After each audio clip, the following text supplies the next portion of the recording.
বেশ কিছুদিন আগে আমার বোনের ছেলের ইঞ্জিন কাটার একটা প্রোগ্রাম হয়েছিল অ্যান্ড সেটারই কিছু মেমোরিজ আজকে আপনাদের সাথে শেয়ার করব। হে এভরিওয়ান, আমি Israt and big welcome to my channel. এটা হচ্ছে আমার বোনের শ্বশুরবাড়ি, যেখানে মেইন প্রোগ্রামটা হবে অ্যান্ড দেখতেই পাচ্ছেন এখানে প্যান্ডেল করা হচ্ছিল। ঘুরে দেখতে দেখতে দেখলাম এখানে একটা কদবেল গাছ অ্যান্ড কিছুদিন আগে আমি আমার পেজে যে কদবেল মাখার ভিডিওটা পোস্ট করেছিলাম সেই কদবেলটা কিন্তু এই গাছেরই। যার প্রোগ্রাম তার জন্য এখানে আরেকটা সাইডে কাঁচা হলুদ আর মেহেদি বাটা হচ্ছিল। যা যা লাগবে সবকিছু একটা কুলোর মধ্যে সাজিয়ে নিয়েছে।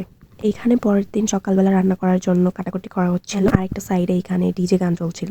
পরের দিন সকালবেলা সবার জন্য লেটকা খিচুড়ি রান্না করা হয়েছিল অ্যান্ড এইটা আমার খুবই পছন্দের। খাওয়া দাওয়া শেষ করতেই দেখি এখানে আমার ভাগিনাকে হলুদ মেহেদি লাগিয়ে গোসল করানো হচ্ছিল।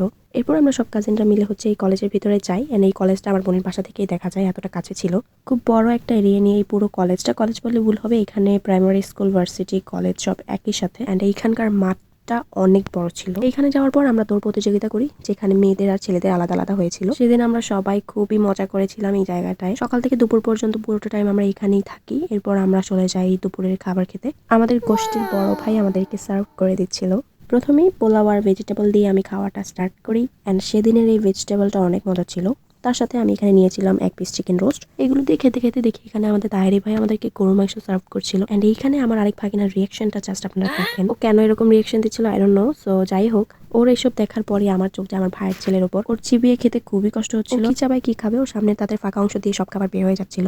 ওর এই খাওয়া নিয়ে স্ট্রাগল করার দেখে আমি কয়েক পিস গরু মাংস নিয়ে আমার খাওয়ায় মন দিলাম। বাচ্চাদের কাহিনী দেখতে দেখতে আমার পাশে দেখি আমার এক বুইড়া কাজিন খাওয়া নিয়ে এমন কাহিনী শুরু করে দিছে। ও মাংস না নিয়ে এত বড় একটা হাড্ডি নিছে, এটা নাকি ওর খাওয়াই লাগবে। এই যে ভিতরে দেখতে পাচ্ছেন অল্প একটু খাবার, সো এটা বের করে খেতে যেয়ে আমার বোন সেদিন প্লেটই ভেঙে ফেলছে। যাই হোক, খাওয়া নিয়ে এত কাহিনী দেখে আমার মাথা গরম হয়ে যাচ্ছিল। সো লাস্টে এই দইটা খেয়ে আমার মাথাটা ঠান্ডা করি।